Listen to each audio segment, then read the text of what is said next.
My fellow citizens of the world, the potential for the disastrous rise of misplaced power exists.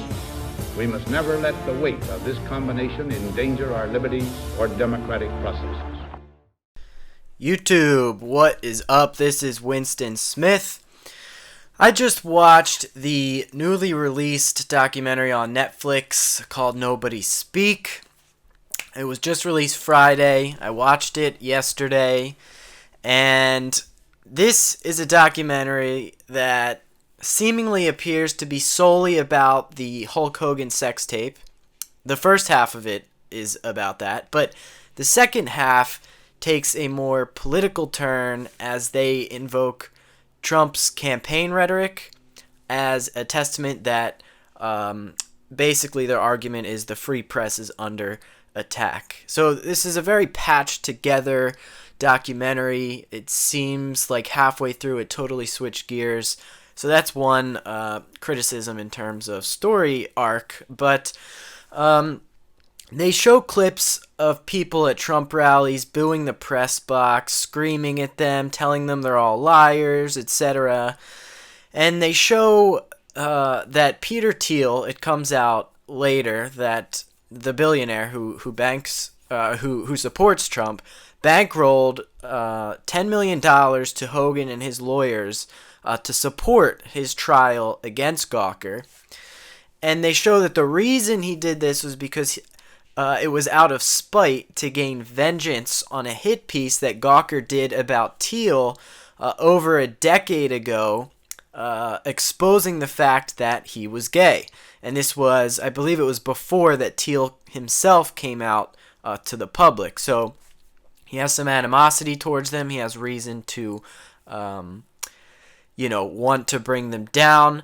So he kind of used this as a catalyst for that. So they also later discuss how Sheldon Adelson's son purchased the Las Vegas Review-Journal, a small town newspaper, because that outlet was running stories against the Adelson family.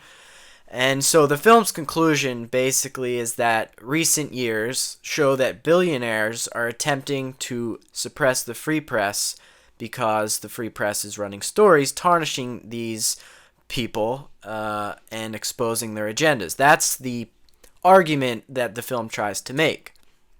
And the producers interview journalists from a variety of the most popular outlets who go on virtue signaling rants about how important their work is in the age of Trump. And clearly, these quote-unquote reporters think much more highly of themselves than most normal Americans think of them. Listening to them really speak highlighted the severe disconnect between the American people and the elitist news outlets, because it shows they actually think people view them and their work as heroic. They put themselves on a pedestal. They're apparently oblivious to the fact that there is an internet community of tens of millions of people who debunk them on a daily basis and expose their lies every single day. So, just for those who have not heard of this documentary, have not seen it, I'll play the trailer just so you get an idea of what I'm talking about here. One of the greatest wrestlers of all time just got sucker punched. When you see the words Hulk Hogan sex tape, you have that moment before you decide whether or not to click it. Hogan's $100 million lawsuit over a tape that was posted online by the website Gawker. It's the first celebrity sex tape case to go to trial. Put internet privacy in a battle against freedom of the press. Gawker becomes convinced that somebody else with a different agenda is financing this lawsuit. Billionaire Peter Thiel, a co-founder of PayPal, is secretly paying the expenses of Hulk Hogan's legal fight. The story about his sexual orientation was published 9 years before this lawsuit. This is personal. He's doing this because he wants to bring Gawker down. We're going to open up those libel laws, and we're going to have people sue you like you never got sued before. Donald Trump, Peter Thiel, and other billionaires have been trying to undercut freedom of speech. Sean and Addison bought the Las Vegas Review-Journal. What he did was take off the boards people who might reveal something that he doesn't like. Billionaires are proclaiming we are more powerful than the truth. This is a moment of real definition for the press. You are fake news. Journalism is worth protecting. If we lose that, we've lost what America stands for. We have to fight harder and smarter than ever.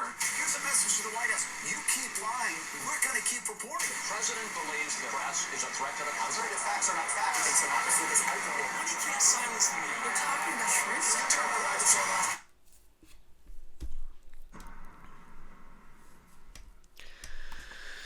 So that's a quick summary of it. And they tout that Hogan's win in this case, because he did win, something like $140 million, which is insane. But they tout his win as a loss for free speech because it allowed the government to choose that a particular outlet was not allowed to publish this particular piece of content. Now, one of the criteria for protected free speech in a case such as this, where someone has been defamed, even if that defamation is true, like the sex tape actually happened, he admitted to it, even if that's the case, the media outlet has to show that it's a matter of public interest, which in this case, the judge decided they failed to do. Gawker pretends they're this high and mighty outlet exposing powerful people, but if you look at Gawker and the type of content they've made, all they produce is sensationalistic clickbait on celebrities. Who the hell cares about Hogan's sex life? That does not impact the public in any way, and I'm happy that is what the conclusion of the judge came to, and the jury. And again, the reporters in this documentary are so haughty in the manner in which they speak. They hold themselves up as these angelic bearers of truth. But there is one key flaw, in addition to the many criticisms I have for this documentary. It's that they fail to be objective in any sense of the word and show any argument of the opposing side. They spent no time covering the other side, and they had to make that decision. And it's a completely dishonest one to exclude the opposing argument, because these filmmakers went to school for this stuff. They studied this stuff for years, documentary filmmaking, okay? Even in a 2-minute news report, for that matter, any type of media program that is accredited at a university, even a community college, would tell you that in order to uphold credibility, and even screw all that, you could just go online and search up documentary filmmaking basics or filmmaking 101. They will tell you that you need to uphold credibility and maintain objectivity, and in order to do that, you need to dedicate equal time for both sides of the topic you're covering. And this is something that has remained completely lost on media professionals who have their own agenda to push, yet simultaneously criticize people like Adelson, Trump, Thiel for suppressing opinions they don't like. Talk about being hypocritical and suppression of opinion. You're leaving out the entire opposing argument.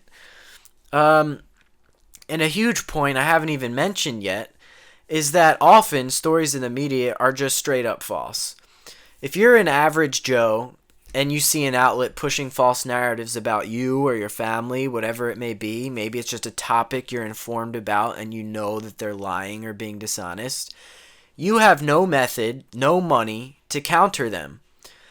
And more often than not, when I've seen stories about topics I'm aware of, for example, stories in the news that cover Jehovah's Witnesses, a lot of them are bullshit and say things about the religion that are totally false. And I'm thinking, where the hell are these reporters getting their info from? All you have to do is answer the door on a Saturday morning and talk to one of the preachers and ask them questions to find the shit out. You call up a Kingdom Hall, they'll be happy to tell you about it. But reporters are fucking lazy. They don't do any of that. They probably just Google their info and call that reporting. And as we know, half the stuff on the internet is false. So it's just, if you're an average Joe, you have no means of opposing that.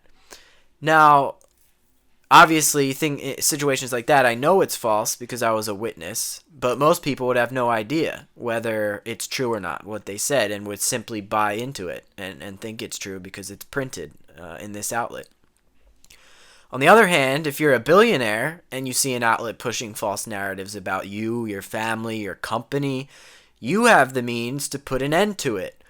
But when that happens, when they do that, the legacy media get upset because someone's pushing back on them.